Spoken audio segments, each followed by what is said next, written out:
മുമ്പൊരു ചർച്ചയ്ക്കിടയിൽ നമ്മൾ സുകന്യാദേവി കേസിൻ്റെ കാര്യത്തെക്കുറിച്ചൊന്ന് പരാമർശിച്ചു. അപ്പം ഞാൻ ചോദിക്കുകയും ചെയ്തു അതെന്താണെന്ന്. കേട്ടിട്ടില്ല അല്ലേ? ഇല്ല, അങ്ങനെ ഒരു കേസിനെ കുറിച്ച് കേട്ടിട്ടില്ല. അപ്പോൾ അതിനകത്ത് പ്രേക്ഷകരിൽ ചിലരൊക്കെ അതിൻ്റെ താഴെ കമൻ്റ് ഇട്ട് ചോദിക്കുന്നുണ്ട് എന്താണ് സുകന്യാദേവി കേസെന്ന്. ആദ്യമേ പറയട്ടെ, ഈ കേസിൻ്റെ മുഴുവൻ വിവരങ്ങളും പറയാൻ നമുക്ക് ചില പരിമിതികളുണ്ട്. അതുകൊണ്ട് ഞാനതിൻ്റെ കുറേ ഭാഗങ്ങൾ പറയാം. ബാക്കി ഭാഗങ്ങൾ പ്രേക്ഷകർ കൂടി ഒന്ന് അന്വേഷിക്കണം. ഗൂഗിളിൽ പോയിട്ട് സുകന്യാദേവി റേപ്പ് കേസ് എന്ന് സെർച്ച് ചെയ്താൽ നിങ്ങൾക്ക് അതിൻ്റെ പൂർണ്ണരൂപം കിട്ടും. ഇതിൽ 4/3/2011 അലഹബാദ് ഹൈക്കോടതിയുടെ ലക്നൗ ബെഞ്ച് ജസ്റ്റിസുമാരായ ഉമാനാഥ് സിംഗും ഡോക്ടർ സതീഷ് ചന്ദ്രയും ഒരു വിധി പുറപ്പെടുവിച്ചിട്ടുണ്ട്. ഒരു ഹേബിയസ് കോർപ്പസ് ആണ്. ഹേബിയസ് കോർപ്പസ് എന്ന് പറഞ്ഞാൽ പ്രൊഡ്യൂസ് ദ ബോഡി എന്നാണ് അതിൻ്റെ മലയാളം മീനിങ്. ലാറ്റിൻ വാക്കാണ്, ലാറ്റിൻ മാക്സിമാണ് പ്രൊഡ്യൂസ് ദ ബോഡി. അപ്പോൾ അതിന് ആ ഓർഡറിലെ വിധി നിലനിൽക്കുന്നുണ്ട് ചില പരിമിതികളുണ്ട്. എന്നാലും ഞാൻ പറയാം, ഇത് പെട്ടെന്ന് രാഷ്ട്രീയ ചർച്ചയാവുന്നത് ചില പോസ്റ്റുകളെ തുടർന്നാണ്. ഇത് പലർക്കും അറിയാം ഇങ്ങനെ ഒരു കേസുള്ളത്. 2011 ഉണ്ടായ ഒരു കേസാണ്. 2011 2006 സംഭവമാണ്. 2006 2011 കേസൊക്കെ ഉണ്ടാവുന്നു. ഞാൻ പറഞ്ഞ തീയതിയിൽ മാർച്ച് 4, 2011 അലഹബാദ് ഹൈക്കോടതിയുടെ ലക്നൗ ബെഞ്ചിൻ്റെ വിധി അതും വെബ്സൈറ്റിൽ കിട്ടും, ഗൂഗിളിൽ കിട്ടും. ഗൂഗിളിൽ കിട്ടുമ്പോഴത്തേക്ക് ആ ജഡ്ജ്മെൻറ്റിൻ്റെ ഭാഗം തിരിഞ്ഞു വരും. അവിടെ ഒരു കോളമുണ്ട്. കോളത്തിൽ നമ്മൾ അവിടെ കാണുന്ന ഒരു നമ്പർ അടിച്ചു കൊടുത്താൽ ഓട്ടോമാറ്റിക്കലി ഓപ്പണായി വരും. അതിനൊപ്പം തന്നെ ഒരു നമ്പറും ഉണ്ടാവും. പ്രേക്ഷകർ കാണുന്നതാണ് നല്ലത്. അപ്പോൾ ഇത് ചോദിച്ചതുകൊണ്ട് പറയുകയാണ്. ഇപ്പോൾ കർണാടകയിലെ BJPയുടെ ഒരു ട്വീറ്റ് എക്സിൽ പഴയ ട്വിറ്ററിൽ വന്നിരുന്നു. അത് നമുക്കൊന്ന് കാണിക്കാം. അതിനകത്ത് പറയുന്ന Rahul Gandhi India rape capital, ബലാത്സംഗത്തിൻ്റെ തലസ്ഥാനമായി എന്നൊരു സ്റ്റേറ്റ്മെൻറ്റ് പണ്ട് നടത്തിയിരുന്നു. അപ്പോൾ കർണാടക BJP ഇട്ട ഒരു ട്വീറ്റാണ്, ഇന്ത്യ ബലാത്സംഗത്തിൻ്റെ ക്യാപിറ്റലാണെന്ന് നിങ്ങൾ നിർലജ്ജം പറയുകയാണ്. രാഹുൽ ഗാന്ധിയോടാണ് ട്വീറ്റ്. നിങ്ങൾ അതിനെതിരെ അവർക്ക് മരണശിക്ഷ നൽകാൻ എന്ത് ചെയ്തിട്ടുണ്ട്? കാരണം ബലാത്സംഗ കേസിന് വധശിക്ഷ നൽകുന്ന നിയമ ഭേദഗതി കൊണ്ടുവന്ന് നരേന്ദ്രമോദി സർക്കാരാണ്. നിങ്ങൾ എന്ത് ചെയ്തിട്ടുണ്ട്? കാരണം ഒരുപാട് കാലം ഭരിച്ചത് കോൺഗ്രസ്സാണ്. പിന്നെ നിഷ്കളങ്കരായ നിർഭയ, ഡൽഹിയിലെ ഡോക്ടറായിരുന്ന പ്രിയങ്ക എന്നിവർക്ക് നീതി കിട്ടിയിട്ടുണ്ട്. പക്ഷേ സുകന്യാദേവിക്ക് മാത്രം നീതി കിട്ടിയിട്ടില്ല. സുകന്യാദേവി മാത്രം നീതിക്ക് വേണ്ടി കാത്തു നിൽക്കുന്നു. രാഹുൽ ഗാന്ധി, നിങ്ങൾ അവർക്ക് വേണ്ടി പോരാടുമോ എന്നാണ് കർണാടക BJPയുടെ ഈ ട്വീറ്റ്. ഗൂഗിൾ സെർച്ച് ചെയ്യുന്നവർക്ക് ഈ ട്വീറ്റും കാണാം. നമ്മളിപ്പോൾ ആ ട്വീറ്റ് ഈ വീഡിയോടൊപ്പം ചേർക്കുന്നുണ്ട്. ഇനി ശ്രദ്ധിക്കേണ്ട ഒരു കാര്യം, ഇത് സംബന്ധിച്ച് സുബ്രഹ്മണ്യൻ സ്വാമി ഇട്ടൊരു ട്വീറ്റ് ഗൂഗിളിൽ തിരഞ്ഞാൽ കിട്ടും. അതായത് സുകന്യാദേവി റേപ്പ് കേസ് എന്ന് സെർച്ച് ചെയ്യുമ്പോൾ സുബ്രഹ്മണ്യൻ സ്വാമിയുടെ ട്വീറ്റും വരുന്നുണ്ട്. ആ ട്വീറ്റ് നിങ്ങൾ തന്നെ വായിക്കുക. ഞാൻ അതിൽ കൂടുതൽ പറയുന്നില്ല. സംഭവം എന്ന് പറഞ്ഞാൽ ബൽറാം സിംഗ് എന്ന് പറയുന്ന ഒരാൾ, അദ്ദേഹം ഒരു രാഷ്ട്രീയ പാർട്ടിയുടെ പ്രവർത്തകനായിരുന്നു. അദ്ദേഹത്തിൻ്റെ മകളായിരുന്നു 22 വയസ്സുണ്ടായിരുന്ന സുകന്യാദേവി. സുകന്യാദേവി ആ രാഷ്ട്രീയ പാർട്ടിയുടെ യുവജന വിഭാഗത്തിൻ്റെ നേതാവായിരുന്നു. ആ രാഷ്ട്രീയ പാർട്ടിയുടെ ഒരു നേതാവിനോട് വലിയ ആരാധനയായിരുന്നു ഇവരൊക്കെ. അങ്ങനെ ഒരു ദിവസം തൻ്റെ നാട്ടിലെ വളരെ പ്രസിദ്ധമായ ഒരു സ്ഥലത്തെ ഗവൺമെൻറ് ഗസ്റ്റ് ഹൗസിൽ ഈ നേതാവ് ഉണ്ട് എന്നറിഞ്ഞ് നേതാവിനെ കാണാനായി ചെന്നു. നേതാവിനെ കാണാൻ ചെന്നപ്പോൾ നേതാവിൻ്റെ ഒപ്പം 7 പേരുണ്ടായിരുന്നു. 7 പേരും ചേർന്ന് സുകന്യാദേവിയെ ബലാത്സംഗം ചെയ്തു എന്നാണ് കേസ്. ഗ്യാങ് റേപ്പാണ്. ഗ്യാങ് റേപ്പിനേക്കാളും കൂടി ശിക്ഷയാണ് നമ്മുടെ ശിക്ഷാ നിയമത്തിലുള്ളത്. അതിൽ 2 ഇറ്റലിക്കാരും 2 ബ്രിട്ടൻകാരും ഉൾപ്പെടെ ഈ ഗ്യാങ് റേപ്പ് നടത്തി എന്നാണ് അലിഗേഷൻ. വിദേശികൾ ഉൾപ്പെടെ. അവിടെ നിന്ന് ഈ പെൺകുട്ടി എങ്ങനെയോ രക്ഷപ്പെട്ടു. ഇത് അലിഗേഷനാണ്. ഇതിൻ്റെ ക്ലൈമാക്സ് ഞാൻ പിന്നെ പറയാം. അലഹബാദ് ഹൈക്കോടതിയിൽ വിധി പറയുമ്പോൾ ഇവരവിടെ നിന്ന് രക്ഷപ്പെട്ടു. പലരെയും സമീപിച്ചിട്ട് ആരും ഏറ്റെടുത്തില്ല. അവസാനം ഈ രാഷ്ട്രീയ നേതാവിൻ്റെ കുടുംബത്തിലെ ഒരു മുതിർന്ന അംഗത്തെ തന്നെ പോയി കണ്ടു. നിങ്ങളുടെ മകൻ ഞങ്ങളോട് ഇങ്ങനെ ചെയ്തിരിക്കുന്നു എന്ന് പറഞ്ഞു. എന്നിട്ട് മനുഷ്യാവകാശ കമ്മീഷനിൽ ഒരു പരാതിയും കൊടുത്തു. ഇത്രയും സംഭവം ഉണ്ടായതിനു ശേഷം ഈ ബൽറാം, സുകന്യാദേവി, അവരുടെ അമ്മ സുമിത്ര എന്നിവരെ കാണാതായി. പിന്നീട് ഈ സംഭവം വാർത്തയാക്കിയ ഒരു ചാനൽ റിപ്പോർട്ടറും ധ്രുപദ് എന്ന് പറയുന്ന വീഡിയോഗ്രാഫറെയും കാണാതായി. ഇത്രയും സംഭവങ്ങളുണ്ടായി എന്ന് പറയുന്നത് സമാജ്വാദി പാർട്ടിയുടെ നേതാവായിരുന്ന കിഷോർ സമ്രാട്ട് എന്നാണെന്നോ സമ്രൈറ്റ് എന്ന് പറയുന്ന മുൻ MLA ആണ് ഈ ആരോപണങ്ങളുമായി മുന്നോട്ട് വന്നത്. അദ്ദേഹം ആരോപണം ഉന്നയിച്ചു എന്ന് മാത്രമല്ല, ആദ്യം ആരോപണം ഉന്നയിച്ചു, പിന്നീട് അദ്ദേഹം മാറ്റി പറഞ്ഞിട്ട് പറഞ്ഞു ഇത് എന്നെക്കൊണ്ട് ഇതൊക്കെ പറയിപ്പിച്ചത് മുലായം സിംഗ് യാദവ്, അന്നത്തെ SP യുടെ നേതാവ്, നമ്മുടെ ഇപ്പോഴത്തെ അഖിലേഷ് യാദവിൻ്റെ അച്ഛൻ, പഴയ മുഖ്യമന്ത്രി മുലായം സിംഗ് യാദവ്, നരേന്ദ്രമോദി, പിന്നെ ആഭ്യന്തരമന്ത്രി അമിത്ഷാ, പിന്നെ RSS എന്നിവരുടെ പ്രേരണ കൊണ്ടാണ് ഞാനിതെന്നൊക്കെ പറഞ്ഞു എന്ന് പിന്നീട് കിഷോർ സമ്രാട്ട് മാറ്റി പറഞ്ഞിട്ടുണ്ട്. എന്നാലും പുള്ളി പറഞ്ഞു അങ്ങനെയൊക്കെ ആണെങ്കിലും സംഭവമൊക്കെ നടന്നതാണ് എന്ന് പറഞ്ഞു. എന്നിട്ട് കിഷോർ സമ്രാട്ട് അങ്ങനെ നിന്നില്ല. കിഷോർ സമ്രാട്ട് എന്ത് ചെയ്തു? കിഷോർ സമ്രാട്ടാണ് അലഹബാദ് ഹൈക്കോടതിയുടെ ലക്നൗ ബെഞ്ചിൽ ഒരു പെറ്റീഷൻ കൊടുത്തത്. എൻ്റെ സുഹൃത്തായിരുന്നു ആര്? ഈ സുകന്യാദേവിയെ കാണാനില്ല. ഇയാൾ പറഞ്ഞു ഞാൻ എന്നിട്ട് സുകന്യാദേവിയുടെ ഗ്രാമത്തിൽ പോയപ്പോൾ വീട് അടച്ചിട്ടിരിക്കുകയാണ്, വീട്ടിലില്ല, അവർ കാലങ്ങളായി അവിടെ താമസിക്കുന്നില്ല, അവരെവിടെയാണെന്നറിയില്ല, അയൽവാസികൾക്കും അറിയില്ല, വീടടഞ്ഞെടുക്കും, അവർ മിസ്സിംഗ് ആണ്. പരാതിയൊക്കെ ഹ്യൂമൻ റൈറ്റ്സ് കമ്മീഷനിലും ഈ ആരോപണ വിധേയനായ യുവ നേതാവിൻ്റെ രക്ഷകർത്താ സ്ഥാനത്തുള്ള ആൾക്കും പരാതിയൊക്കെ കൊടുത്തതിന് ശേഷം ഇവരെ ദുരൂഹ സാഹചര്യത്തിൽ മിസ്സായി. യുപിയിലൊക്കെ പതിവാണ്, ഏതെങ്കിലുമൊക്കെ വലിയ പ്രമാണിയായ രാഷ്ട്രീയ നേതാവിൻ്റെ മക്കൾ പെൺകുട്ടികൾ ഉപദ്രവിക്കും അല്ലെങ്കിൽ എന്തെങ്കിലും കുറ്റകൃത്യമൊക്കെ ചെയ്തു കഴിഞ്ഞാൽ പരാതിക്കാരെ പിന്നെ കാണത്തില്ല. അപ്പോൾ സുകന്യാദേവി, ബൽറാം സിംഗ്, അയാളുടെ ഭാര്യ സുകന്യയുടെ അമ്മയായ സുമിത്ര എന്നിവരെ കാണാതായി. ഇതാണ് കേസ്. അപ്പോൾ കേസ് ഇങ്ങനെ വന്നു കഴിഞ്ഞപ്പോൾ ഈ ആരോപണമൊക്കെ ചില മാധ്യമങ്ങളിലൊക്കെ വന്നു, ഭൂരിപക്ഷം മാധ്യമങ്ങളിലും വന്നില്ല. അത് വലിയ സ്വാധീനമുള്ള ഒരു രാഷ്ട്രീയ പാർട്ടിയുടെ പ്രധാനപ്പെട്ട ആളുകളാണ് ആ രാഷ്ട്രീയ സ്വാധീനം കൊണ്ട് ഒതുക്കപ്പെട്ടു എന്നാണ് പറയപ്പെടുന്നത്. ചില സോഷ്യൽ മീഡിയയിലൊക്കെ അന്നും വന്നിരുന്നു. അതേ തുടർന്നാണ് ഇയാൾ സോഷ്യൽ മീഡിയയിൽ നിരന്തരം വാർത്തയൊക്കെ വന്നുകൊണ്ടിരുന്നത്. പക്ഷേ ഒരു കാര്യം വസ്തുതയാണ്, ഇവരെ കാണാനില്ലാത്തതുകൊണ്ടാണ് കിഷോർ സമ്രാട്ട് എന്ത് ചെയ്തത്? ഹൈക്കോടതിയെ സമീപിച്ചത്. ഹൈക്കോടതിയിൽ അങ്ങനെ കേസ് വന്നു. അത് അതിനകത്ത് കേസിൽ ആരൊക്കെ കക്ഷികളായിരുന്നു, എന്തൊക്കെയായിരുന്നു അലിഗേഷൻസ് എന്നുള്ളത് എന്ത് ചെയ്യണം? നമ്മുടെ പ്രേക്ഷകർ വായിച്ച് മനസ്സിലാക്കണം. ജഡ്ജ്മെൻറ്റ് വായിക്കുന്നതിന് ബുദ്ധിമുട്ടൊന്നുമില്ല, കോടതി ഉത്തരവ് പബ്ലിക് ഡോക്യുമെൻ്റാണ്. എന്നാൽ പോലും ഞാൻ അതിനകത്തെ പേരുകളൊന്നും വായിക്കുന്നില്ല. അത് വെബ്സൈറ്റിൽ ഗൂഗിളിൽ സെർച്ച് ചെയ്താൽ അലഹബാദ് ഹൈക്കോടതിയുടെ ലക്നൗ ബെഞ്ച് ജസ്റ്റിസുമാരായ ഉമാനാഥ് സിംഗും ഡോക്ടർ സതീഷ് ചന്ദ്രയും ചേർന്ന് 2011 മാർച്ച് 4 3-ാം മാസം 4-ാം ദിവസം പുറപ്പെടുവിച്ച ഉത്തരവ് ഇപ്പോഴും ലഭ്യമാണ്. ഇത്രയും ഞാൻ പറയുന്നു. അത് വായിക്കാം. അത്യാവശ്യം സാമാന്യ ജ്ഞാനമൊക്കെ ഇംഗ്ലീഷിലുണ്ടാവും, ഇല്ലെങ്കിൽ ആരെങ്കിലും കൊണ്ട് വായിപ്പിച്ചിട്ടാണെങ്കിലും നോക്കുക. അപ്പോൾ എന്തായാലും കേസ് വന്നു. കേസ് തോറ്റു എന്ന് പറഞ്ഞാൽ കാലങ്ങളോളം കാണാതിരുന്ന് എന്ന് കിഷോർ സമ്രാട്ട് പറയുന്ന മിസ്സിംഗ് ആയിട്ടുള്ള സുകന്യാദേവി, ബൽറാം, സുമിത്ര എന്നിവർ കോടതി മുമ്പാകെ ഹാജരായി ഒരു അഫിഡവിറ്റ് കൊടുത്തു.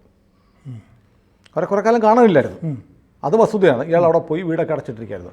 അവർ പറഞ്ഞു ഈ പറയുന്ന മുഴുവൻ കെട്ടിച്ചമച്ചതാണ്, ഇങ്ങനൊരു സംഭവം ഉണ്ടായിട്ടില്ല, ഇങ്ങനെ പറയുന്നൊരു നേതാവിനെ ഞങ്ങൾ കണ്ടിട്ടുമില്ല, അങ്ങനെ ഞങ്ങളോട് മോശമായി പെരുമാറിയിട്ടുമില്ല, എൻ്റെ മകൾക്ക് പരാതിയില്ല. ഇത് പ്രധാനപ്പെട്ട സ്റ്റേറ്റ്മെൻറ്റ് ബൽറാം സിംഗ് എന്ന് പറയുന്ന ആ രാഷ്ട്രീയ പാർട്ടിയുടെ പ്രവർത്തകൻ തൻ്റെ മകളെക്കുറിച്ച് പുള്ളി പറഞ്ഞു, എൻ്റെ മകൾക്ക് ഇങ്ങനെ മോശപ്പെട്ട അനുഭവം ഉണ്ടായിട്ടില്ല, ഇത് കെട്ടിച്ചമച്ചതാണ് എന്ന് അല്ല. വിക്ടിമിൻ്റെ പിതാവും വിക്ടിം തന്നെ ഇരയാണെന്ന് കിഷോർ സമ്രാട്ട് പറഞ്ഞ ആളുകൾ കോടതി ബോധിപ്പിച്ചു. അപ്പോൾ കോടതി പറഞ്ഞു ഇത് വളരെ മോശമാണ്, അറിയപ്പെടുന്ന രാഷ്ട്രീയ നേതാക്കന്മാർക്കെതിരെ ഇങ്ങനെയൊക്കെ ചെയ്യാൻ പാടുണ്ടോ? ഇപ്പോൾ കോടതിയിൽ ഇപ്പോൾ ഇയാൾ പറയുന്ന ആരോപണങ്ങളൊന്നും ശരിയല്ല, ഞങ്ങൾ കാണാതായിട്ടില്ല, ഞങ്ങൾ ബന്ധുവീട്ടിൽ പോയതാണ് എന്ന തരത്തിലൊക്കെ ഇവർ പറയുന്നു. ആ വീട്ടിൽ ഉണ്ടായിരുന്നില്ല എന്നുള്ളത് ശരിയാണ്. അവർ പറഞ്ഞു ഞങ്ങളില്ല, ഞങ്ങളുടെ ഇഷ്ടപ്രകാരം ഞങ്ങൾ മാറി നിന്നതാണ് എന്ന് പറയുന്ന സ്ഥിതിക്ക് ഈ കേസിൽ മെറിറ്റില്ല. അതുകൊണ്ട് ഇത്തരം വ്യാജ വാർത്തകൾ പുറപ്പെടുവിക്കുന്ന ആളുകൾക്കെതിരെ നടപടിയെടുക്കണം, കിഷോർ സമ്രാട്ടിനെതിരെ നടപടിയെടുക്കണമെന്ന് സർക്കാർ തീരുമാനിക്കണം എന്ന് പറഞ്ഞു. അങ്ങനെയാണ് ആ കേസ് അവസാനിച്ചത്. സുബ്രഹ്മണ്യം സ്വാമിയുടെ പോസ്റ്റിൽ സുബ്രഹ്മണ്യം സ്വാമി പറയുന്നു സുകന്യാദേവി കേസ് അങ്ങനെ അവസാനിക്കേണ്ട കേസല്ല. കാരണം എന്തൊക്കെയാണെങ്കിലും കിഷോർ സമ്രാട്ട് പറയുന്ന പോലെ ഈ കുടുംബം കുറേ കാലം കുടുംബത്തിനെ കാണാനില്ലായിരുന്നു. ദുരൂഹ സാഹചര്യത്തിൽ അവരെവിടെ പോയെന്ന് അയൽക്കാർക്ക് പോലും അറിയില്ല. പിന്നീട് ഇതൊരു വലിയ പ്രശ്നമായി ABS കോർപ്പസും കേസും ഒക്കെ ആയിരിക്കുമ്പോൾ എങ്ങനെയോ അവർ തിരിച്ചു വന്നു. നമുക്ക് അതെങ്ങനെയൊക്കെ വരുമെന്ന് നമുക്കറിയാമല്ലോ. ഒരു ചിലപ്പം ചില സ്വാധീനങ്ങൾക്ക് വഴങ്ങിയാകാം, ഭീഷണിക്ക് വഴങ്ങിയാകാം. എന്തായാലും അവർ തിരിച്ചു വന്നു. അവർക്ക് വേറെ ആവത്തൊന്നും പറ്റിയിട്ടില്ല. അതിന് produce the body, habeas corpus ഒരാളെ ഹാജരാക്കാൻ. ഹേബിയസ് കോർപ്പസ് ഹർജി സ്വന്തക്കാർക്ക് മാത്രമല്ല കേട്ടോ. ഇപ്പോൾ സിനുവിന് പരിചയമുള്ള, സിനു നിത്യേന വഴിയെ കാണുന്ന ഒരാളുണ്ട്. അയാൾ നിങ്ങൾക്ക് പരിചയം കാണുമ്പോൾ ചിരിക്കുകയുള്ളൂ. ഒരു ദിവസം പരിചയപ്പെട്ടു, നിങ്ങൾ അങ്ങോട്ടോട് ഫോൺ നമ്പർ കൊടുത്തു, പിന്നെ വേറെ ബന്ധമൊന്നുമില്ല. അയാളെ കാണാനായില്ല. അപ്പോൾ എവിടെയാണെന്നറിയില്ല. അപ്പോൾ ആരോ പറയുന്നത് കേട്ട് അയാൾ എവിടെയാണെന്നറിയില്ല, ആരോ പിടിച്ചുകൊണ്ട് പോയി എന്നൊക്കെ കേട്ടു എന്നൊരു വിവരം നിങ്ങൾക്ക് കിട്ടിയാൽ നിങ്ങൾക്ക് പോലും കൊടുക്കാം ഹേബിയസ് കോർപ്പസ്. നമുക്ക് ആർക്ക് വേണ്ടിയും കൊടുക്കാം ഹേബിയസ് കോർപ്പസ്. ബന്ധുക്കൾ വേണമെന്നില്ല. അപ്പോൾ കിഷോർ സമ്രാട്ട് ഇങ്ങനെ കേസ് കൊടുത്തു. ഹേബിയസ് കോർപ്പസിൽ ഈ വിധി അവർ വന്നിട്ട് ഞങ്ങൾക്ക് ഇങ്ങനെയൊന്നും സംഭവിച്ചിട്ടില്ല എന്ന് പറഞ്ഞുകൊണ്ട് ആ കേസ് അവസാനിച്ചു. പക്ഷേ സുബ്രഹ്മണ്യ സ്വാമിയുടെ ട്വീറ്റിൽ പറയുന്ന ആ ട്വീറ്റ് ഞാൻ കാണിക്കുന്നില്ല, മനഃപൂർവ്വമാണ് കാണിക്കാത്തത്. അതിൽ വേറെ ചില ആളുകളുടെ പേര് പറയുന്നത് കൊണ്ട് ഞാൻ കാണിക്കുന്നില്ല. പക്ഷേ ഗൂഗിളിൽ നിങ്ങൾക്ക് ആ ട്വീറ്റ് കിട്ടും, സുബ്രഹ്മണ്യ സ്വാമിയുടെ ട്വീറ്റിൽ. അതിൽ ചില ആളുകളുടെ പേര് പറയുന്നുണ്ട്. ആ പേര് പറയാൻ നമുക്ക് ഈ കോടതി വിധി ഉള്ളതുകൊണ്ട് പരിമിതിയുണ്ട്. പക്ഷേ അദ്ദേഹം പറയുന്നത് യോഗി ആദിത്യനാഥിൻ്റെ മുന്നിൽ ഈ ഫയലുകളുണ്ടല്ലോ. സംസ്ഥാന മുഖ്യമന്ത്രിയാണ്, ആഭ്യന്തര വകുപ്പിൻ്റെ കൂടെ ചുമതലയുള്ള മുഖ്യമന്ത്രിയാണ്. മുഖ്യമന്ത്രിക്കറിയാം എന്താ സംഭവിച്ചത്. ഒരു കേസിലല്ല, എത്രയോ കേസുകളിൽ നമ്മുടെ ആദിവാസി മധുവിനെ തല്ലിക്കൊന്ന കേസില്ലേ, ആ കേസിലെ പ്രതികൾ രക്ഷപ്പെടുന്ന അവസ്ഥയാണ്. കാരണം സാക്ഷികളെല്ലാം കൂറുമാറി. ഇരകൾ തന്നെ വന്നിട്ട് കേസുകളിൽ വന്നിട്ട് കൂറുമാറുന്ന അവസ്ഥയുണ്ട്. എങ്ങനെയൊന്നും സംഭവിച്ചിട്ട് എന്നെ ആരും ഉപദ്രവിച്ചിട്ടില്ല എന്ന് പറയുന്ന ഒരുപാട് സാഹചര്യങ്ങളുണ്ടായിട്ടുണ്ട്. ഏതായാലും സുകന്യ കേസിൽ അങ്ങനെ അലഹബാദ് ഹൈക്കോടതി മുമ്പാകെ, അലഹബാദ് ഹൈക്കോടതിയിൽ ഒരാളെ ഹാജരാക്കണമെന്നേ ഉള്ളൂ. ഈ കേസില്ല, കേസിൻ്റെ മെറിറ്റില്ല, അതൊന്നുമല്ല തീരുമാനിക്കുന്നത്. ഇപ്പം നിങ്ങളെ കാണാനില്ല, നിങ്ങളെ ആരോണ്ട് പിടിച്ചുകൊണ്ട് പോയെന്നും പറഞ്ഞ് ഞാൻ ഹേബിയസ് കോർപ്പസ് കൊടുത്താൽ കോടതി പോലീസിന് നോട്ടീസ് കൊടുക്കും, പോലീസ് കണ്ടുപിടിക്കും. അല്ലെങ്കിൽ ഹേബിയസ് കോർപ്പസ് വന്നു എന്ന് പറഞ്ഞാൽ തന്നെ ഓട്ടോമാറ്റിക്കലി നിങ്ങൾ വരും, അല്ലെങ്കിൽ നിങ്ങളെ പിടിച്ചു വെച്ചിരിക്കുന്നത് കോടതി വരും. എന്നിട്ട് പറയും എന്നെ ആരും പിടിച്ചു വെച്ചാൽ ഞാൻ സ്വമേധയാ പോയതാന്ന് പറഞ്ഞാൽ കേസ് അവിടെ കഴിഞ്ഞു. ഫർദർ ഇൻവെസ്റ്റിഗേഷൻ ഇല്ല, അവിടെ തിരികെയാണ്. മനസ്സിലായില്ലേ? അത് കേസ് ഇതിൻ്റെ പിന്നിലെ ചതി എന്താണ്, അതിൻ്റെ പിന്നിൽ എന്താണ് കളി, ഇത് വ്യാജമായി കെട്ടിച്ചമച്ചാണെങ്കിൽ അതേക്കുറിച്ച് അന്വേഷണം വേണം എന്നാവശ്യപ്പെട്ട്. അപ്പോൾ സ്വാഭാവികമായും ഇതിനകത്തിപ്പോൾ ഒരാളെ പ്രതി ചേർത്തിട്ട് ഒരാളുടെ പേര് പറഞ്ഞ് ഒരു കള്ളക്കേസ് ഉണ്ടാക്കി കൊടുത്തുകൊണ്ടിരിക്കുക. അങ്ങനെ ഉണ്ടെങ്കിൽ ആ ആൾക്ക് കുറേ ഡാമേജ് ഉണ്ടാവത്തില്ലേ? വളരെ മോശം ഉണ്ടാവും. അപ്പോൾ സ്വാഭാവികമായും അയാൾ ചെയ്യുക എന്താണ്, എനിക്കെതിരെ വ്യാജ കേസുണ്ടാക്കിയ ആൾക്കെതിരെ അന്വേഷണം വേണമെന്ന് ആവശ്യപ്പെട്ട് അടുത്തൊരു കേസ് കൊടുക്കും. അല്ലേ, എനിക്കെതിരെ ഞാൻ ഇതുപോലെ ആരെങ്കിലും തട്ടിക്കൊണ്ട് പോവുകയോ ഉപദ്രവിക്കുകയോ ചെയ്തൊരു പരാതി വന്നു, അത് വ്യാജമാണെന്ന് തട്ടിക്കൊണ്ട് പോകപ്പെട്ടു എന്ന് പറയുന്ന ആൾ വന്ന് പറഞ്ഞാൽ എനിക്ക് ഭയങ്കര ഡാമേജാണ്, നാണക്കേടാണ്. അപ്പോൾ ഞാനെന്ത് ചെയ്യും? ഇത്തരം ആക്ഷേപം ഉന്നയിച്ച ആളുകൾക്കെതിരെ ഞാൻ കേസ് കൊടുക്കും. പക്ഷേ ഇതിൽ കുറ്റവാളി എന്ന് ആരോപിക്കപ്പെട്ട ആൾ ഒരു കേസും കൊടുത്തിട്ടില്ല ഇതുവരെ. അപ്പോൾ അതിനകത്ത് പിന്നെ ഹൈക്കോടതി തള്ളിയത് ഈ കേസ് ഇങ്ങനൊരു സംഭവമേ ഉണ്ടോ ഇല്ലയോ എന്നല്ല. ഈ പറയുന്ന സുകന്യ ദേവിയെ കാണാനില്ല, അവർ മിസ്സിംഗ് ആണ്, അവരെ കണ്ടുപിടിക്കണം എന്ന് പറഞ്ഞു, അവരെ ഹാജരാക്കണം, അവർക്ക് ആപത്ത് വന്നിട്ടുണ്ടോ, അവർ കൊല്ലപ്പെട്ടിട്ടുണ്ടോ എന്നൊക്കെ എനിക്ക് സംശയം ഉണ്ടെന്നൊക്കെ പറഞ്ഞ് കൊടുത്തപ്പോഴത്തേക്ക് പ്രൊഡ്യൂസ് ദ ബോഡി, ഇത്രയേ ഉള്ളൂ. ഹേബിയസ് കോർപ്പസിൻ്റെ അർത്ഥം പ്രൊഡ്യൂസ് ദ ബോഡി, ആളെ ഹാജരാക്കണം എന്ന് പറഞ്ഞു. ആളെ ഹാജരാക്കി. ആൾ പറഞ്ഞു എനിക്കൊരു കുഴപ്പമില്ല, ഞാൻ സുഖമായിട്ട് ഞാനും അച്ഛനും അമ്മയും കൂടെ ഒരു ടൂർ പോയതാണ് എന്ന് പറഞ്ഞാൽ ആ കഥ എവിടെ അവസാനിക്കും. പക്ഷേ ഈ പറഞ്ഞ ആരോപണം വ്യാജമായിരുന്നോ, ആ വ്യാജ ആരോപണം ആരുണ്ടാക്കി, അതിൻ്റെ പേരിൽ തുടർ നടപടി വേണം എന്നുള്ള ആവശ്യമൊന്നും ആ ഹേബിയസ് കോർപ്പസിൽ പരിഗണിക്കത്തില്ല. ഏതായാലും കോടതി പറഞ്ഞു ഇത്തരം വലിയ സ്ഥാനത്തിരിക്കുന്ന ആളുകളെ അപകീർത്തിപ്പെടുത്താൻ ഇത്തരം ആക്ഷേപങ്ങൾ ഉന്നയിക്കുന്നത് ശരിയല്ല എന്നൊരു പരാമർശം അലഹബാദ് ഹൈക്കോടതി ലക്നൗ ബെഞ്ചിൻ്റെ ജഡ്ജ്മെൻറ്റിലുണ്ട്. അത് ബൽറാം സിംഗ് കൊടുത്ത മൊഴിയുടെ അടിസ്ഥാനത്തിലാണ്. കാരണം പരാതിക്കാരൻ പറയുന്നത് എന്നെ ആരും ഒന്നും ചെയ്തിട്ടില്ല, എന്നെയും എൻ്റെ മകളെയും എൻ്റെ കുടുംബത്തിനെ ആരും ഒന്നും ചെയ്തിട്ടില്ല എന്ന് പറഞ്ഞാൽ പിന്നെ കോടതിക്ക് നോ സ്കോപ്പ്. പക്ഷേ സുബ്രഹ്മണ്യം സ്വാമിയുടെ ട്വീറ്റ് അർത്ഥമാക്കുന്നത് പക്ഷേ സംസ്ഥാന പോലീസിന് കാര്യം അറിയാം, പോലീസിൻ്റെ ഇൻ്റലിജൻസിന് അറിയാം എന്താ സംഭവിച്ചെന്നുള്ളത്. അതുകൊണ്ട് പോലീസിന് അറിയാവുന്ന കാര്യങ്ങൾ വെച്ച് പോലീസ് ഒരു അന്വേഷണമൊക്കെ നടത്തിയാൽ വേറെ ചില കാര്യങ്ങൾ പുറത്തു വരും എന്നുള്ള സൂചന നൽകിയിട്ടാണ് നമ്മുടെ സുബ്രഹ്മണ്യ സ്വാമി ഇങ്ങനൊരു ട്വീറ്റ് ഇട്ടിരിക്കുന്നത്. അപ്പോൾ ഇത് സന്ദർഭവശാൽ നമ്മൾ യാദൃശ്ചികമായൊരു ടോക്കിൽ അറിയാതെ വന്നതാണ്. അപ്പോഴത്തേക്ക് ഞാൻ നോക്കുമ്പോൾ ഒരു അറിയപ്പെടുന്ന ജേർണലിസ്റ്റായ സിനു പോലും ഇത് കേട്ടിട്ടില്ല. കാരണം ഇത് വല്ലാതെ തമസ്കരിക്കപ്പെട്ട ഒരു സംഭവമാണ്.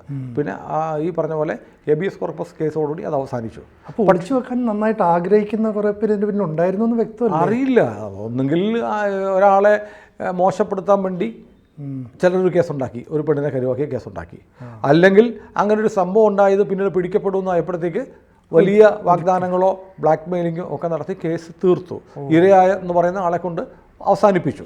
ഇത് രണ്ടിലേതെങ്കിലും ഒന്ന് സംഭവിച്ചിട്ടുണ്ട്. ഒന്നെങ്കിൽ ഈ പറയുന്ന ഭാവിയിൽ ഒരു വലിയ കോളിളക്കം തന്നെ ഉണ്ടാക്കും. കോളിളക്കം ഉണ്ടാക്കുന്നത് വലിയ രാഷ്ട്രീയ സാധ്യതകളുള്ള ഒരാളുടെ ഭാവി തകർക്കാൻ വേണ്ടി, ഇപ്പോൾ നേരത്തെ പറഞ്ഞല്ലോ, അമിത്ഷായും നരേന്ദ്രമോദിയും RSSും ഒക്കെ ബന്ധപ്പെട്ട് ഉണ്ടാക്കിയ കള്ളക്കേസാണെങ്കിൽ അങ്ങനെ ഉണ്ടാക്കിയതാവാം. അല്ലാന്നുണ്ടെങ്കിൽ ഇങ്ങനെയൊരു സംഭവം നടന്നു, അത് പിന്നീട് കുഴപ്പമാവുന്നു വന്നപ്പോഴത്തേക്ക് അതിൽപ്പെട്ട ഇരകളെയൊക്കെ സ്വാധീനിച്ച് പണമോ ഭീഷണിയോ എന്തെങ്കിലുമൊക്കെ കൊടുത്ത് സ്വാധീനിച്ച്, കാരണം ഈ ചെറിയ കളിയല്ല ഈ രാഷ്ട്രീയത്തിൽ ഈ പറയുന്ന ആളൊന്നും മുന്നോട്ട് വെക്കുന്നത്. രാജ്യത്തെ ഏറ്റവും വലിയ ചില പദവികളിലൊക്കെ എത്താൻ സാധ്യതയുണ്ടെന്ന് കരുതപ്പെട്ടിരുന്ന ഒരാളെക്കുറിച്ചാണ് ഈ ആക്ഷേപമൊക്കെ വന്നത്.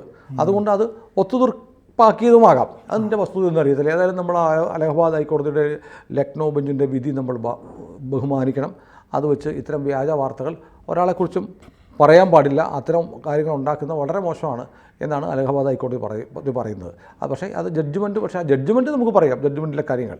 പക്ഷേ ജഡ്ജ്മെൻറ്റിലെ കാര്യങ്ങൾ പോലും നമ്മൾ പറയുന്നില്ല. ജഡ്ജ്മെൻറ്റിൽ വേറെ ചില പേരുകൾ പറയുന്നുണ്ട്, ആ പേരുകളൊന്നും നമ്മൾ പറയുന്നില്ല. കാരണം ആരെയും ഡിഫൈം ചെയ്യാൻ നമുക്ക് ഉദ്ദേശമില്ല. പക്ഷേ ഇതൊരു സംഭവമാണ്, ഇങ്ങനൊരു സംഭവം ഉണ്ടായിരുന്നു, നടന്നിട്ടുണ്ട്. 2006 നടന്നതാണ്. 2011 ഈ കേസിൽ അലഹബാദ് ഹൈക്കോടതിയുടെ വിധി ഉണ്ടാവുന്നത് എന്ന് മാത്രം പറയാം. അതാണ് നമ്മുടെ പരിമിതി, അത്രയേ പറയാൻ പറ്റുള്ളൂ. കാരണം നമ്മൾ റൂൾ ഓഫ് ലോയെ നമ്മൾ അംഗീകരിക്കുന്നു, രാജ്യത്തെ കോടതി വിധിയെ മാനിക്കുന്നു. പക്ഷേ സുകന്യ ദേവി കേസ് എന്ന് പറയുന്ന ഒരു കേസ്, അത് റേപ്പ് കേസ് ഉണ്ടായി എന്നൊരു അലിഗേഷൻ ഉണ്ടായിരുന്നു. അതിൻ്റെ വിശദാംശങ്ങൾ ഇപ്പോഴും ഇൻ്റർനെറ്റിൽ ലഭ്യമാണ്, ഗൂഗിൾ ചെയ്ത് നോക്കുക. കൂടുതൽ വാർത്തകളും വിശേഷങ്ങളും നിങ്ങളിലേക്ക് എത്താൻ ABC മലയാളം സബ്സ്ക്രൈബ് ചെയ്യുക, ബെൽ ബട്ടണും അമർത്തുക.